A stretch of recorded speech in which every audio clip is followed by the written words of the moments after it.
started designing our new wheel trailer, we wanted to keep some of the ideas from the old trailer that worked really well and solve some of its maddening shortcomings.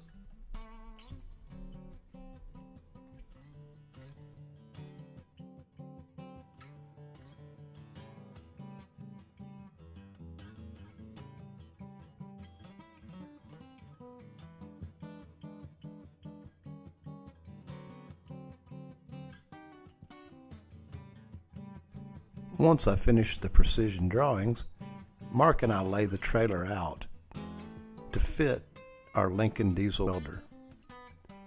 Once everything's in place, he finishes it with his usual masterful touch, and it's off to powder coat, then apply the graphics.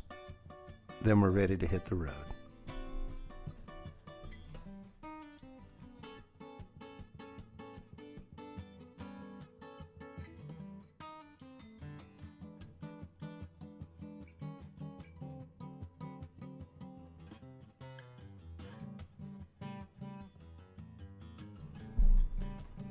Some of the highlights from the trailer build include a locking bin for the welding leads.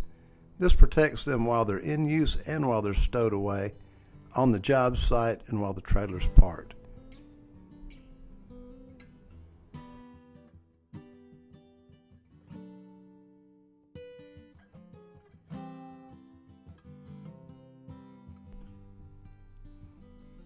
The back of the trailer is where the real magic happens for us.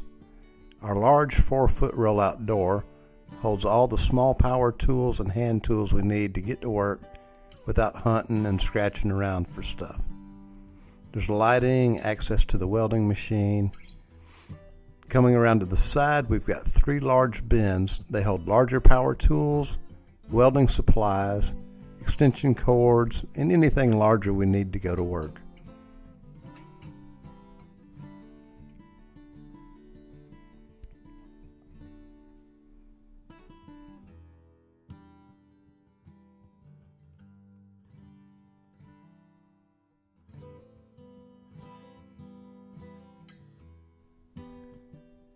On the front of the trailer, we've got mounting points for our oxypropane system, also tie downs for coolers, core drills, etc.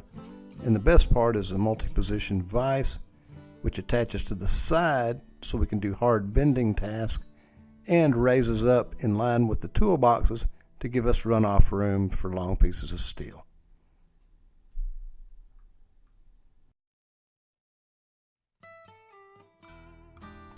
And now for the fun part, we get to get out and create stuff with it. Thank you for watching.